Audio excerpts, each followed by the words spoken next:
नमस्कार दोस्तों। महाभारत महाभारत दुनिया का सबसे बड़ा महाकाव्य ग्रंथ है, जिसे भारत का सबसे ऐतिहासिक ग्रंथ माना जाता है। हिंदुओं के काव्य ग्रंथ को पंचम वेद माना जाता है। महर्षि वेदव्यास ने संपूर्ण विवरण के साथ यह ग्रंथ लिखा था। हिंदू धर्म में माना जाता है कि महाभारत में वर्णित घटनाएं सत्य और प्रमाणित है, लेकिन फिर भी कुछ लोग इसे काल्पनिक मानते हैं। इसे धर्म और अधर्म के बीच हुआ सबसे बड़ा युद्ध माना जाता है, लेकिन महाभारत को लेकर हमेशा से बहस ही रही है। ऐसे कई सबूत आज भी मौजूद हैं, जिससे यह पता चलता है कि श्री कृष्ण ने धरती पर जन्म लिया था और महाभारत असली है।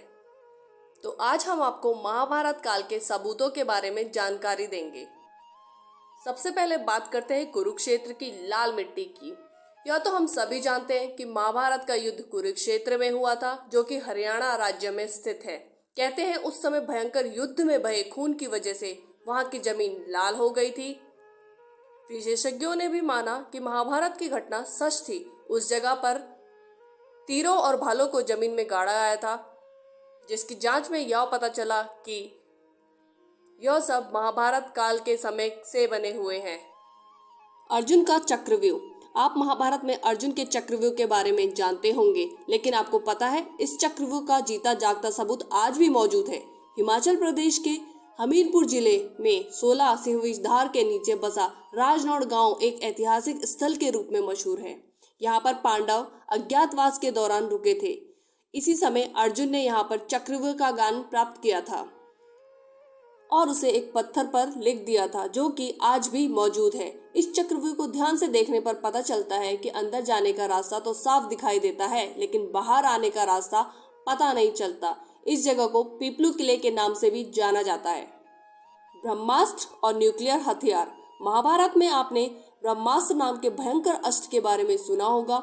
यह अस्त्र ब्रह्मा द्वारा धर्म और सत्य को बनाए रखने के लिए बनाया गया था, जो कि एक विनाशकारी परमाणु हथियार था, जिसको केवल दूसरा ब्रह्मास्त्र ही रोक सकता था। जो इसे चलाता था वही इसे वापस लाने की क्षमता भी रखता था। रामायण में भी लक्ष्मण ने मेघनाथ पर ब्रह्मास्त्र से प्रहार करने का सोचा, तो भगवान श्री राम ने यह कहकर रोक दिया था कि अभी इसका प्रयोग करना सही नहीं, क्योंकि इससे सारी लंका नष्ट हो जाएगी और कई बेकसूरों की जान चली जाएगी। रामायण में यह अस्त्र लक्ष्मण के पास था और महाभारत में यह द्रोणाचार्य, अश्वत्थामा, श्री कृष्ण, युधिष्ठिर, कर्ण और अर्जुन के पास था। यह अस्त्र पूरी दुनिया को नष्ट करने की ताकत रखता था।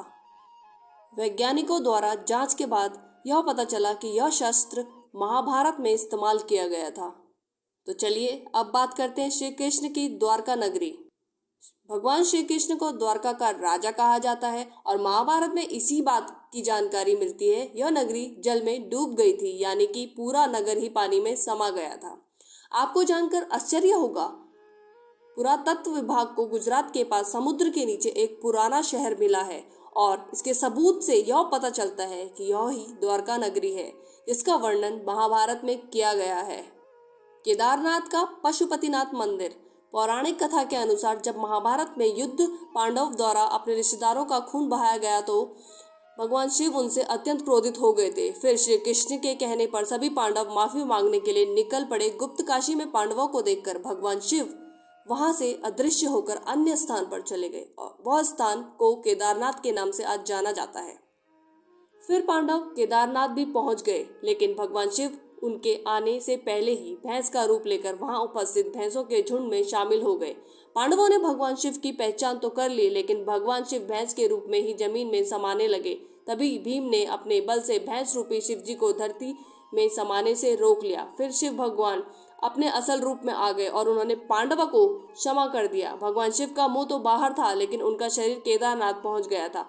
फिर जहां उनका शरीर पहुंचा वह स्थान केदारनाथ और उनके मुंह वाला स्थान पशुपतिनाथ के नाम से जाना जाता है। ये दोनों मंदिर आज भी मौजूद है। इसका मतलब महाभारत का युद्ध हुआ था। लक्षागृह।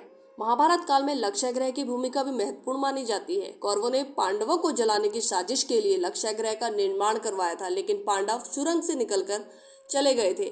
कहा जाता है कि आज भी यह सुरंग उत्तर प्रदेश के बरनावा नामक स्थान पर मौजूद है। तो आप बात करते हैं घटोत्कच का कंकाल की।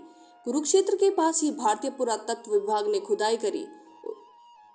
और उन्हें वहां बेहद ही विशाल आदमी का कंकाल मिला था, जिसको देखकर यह पता चलता है कि यह कंकाल किसी साधारण मनुष्य का तो नहीं है। तभी यह बात उठने लगी कि यह कंकाल घटोत्कच का है। महाभारत काल के घटोत्कच के बारे में तो आप सब जानते ही होंगे। जब भीम और हिडिंबा का पुत्र घटोत्कच महाभारत के युद्ध में लड़ाई करने आया था, तब कर्ण ने अपनी शक्ति से उसको मार दिया था। महाभारत में महाकाव्य में दिया गया घटोत्कच का वर्णन भी इसी कंकाल के समान है। तो अब बात करते हैं अश्वत्थामा की। अश्वत्थामा महाभारत की उन सबूतों में से एक है जो इसके साथ सोने का वास्तविक सबूत है। द्रोणाचार्य का पुत्र अश्वत्थामा अत्यधिक बुद्धिमान और प्रभावशाली था। बचपन से ही अश्वत्थामा के माथे पर एक मणि था, जिस कारण उसे कोई हरा नहीं पाता था। इतिहास में कई बार लोगों ने अश्वत्थामा को देख जाने की बात कही है। इतिहास में तो यह भी लिखा है कि अश्वत्थामा ने ही पृथ्वीराज चौहान को उनका शब्द वैदिक बाण चलाना सिखाया था। आज भी भगवान शिव का एक ऐसा मंदिर है जहां अश्वत्थामा रोज सुबह आकर जल और फूल चढ़ाते हैं। जब महाभारत के युद्ध में अश्वत्थामा के पिता गुरु द्रोणाचार्य को कपट नीति अपनाकर मार दिया गया था, तो अश्वत्थामा ने गुस्से में आकर द्रौपदी के 5 पुत्रों को सोता हुआ वध कर दिया था। फिर अर्जुन गुस्से में आकर अश्वत्थामा के पीछा करने लगा। तभी अश्वत्थामा ने अर्जुन पर ब्रह्मास्त्र छोड़ दिया और अश्वत्थामा ने ब्रह्मास्त्र को अभिमन्यु की पत्नी उत्तरा के गर्भ की तरफ मोड़ दिया।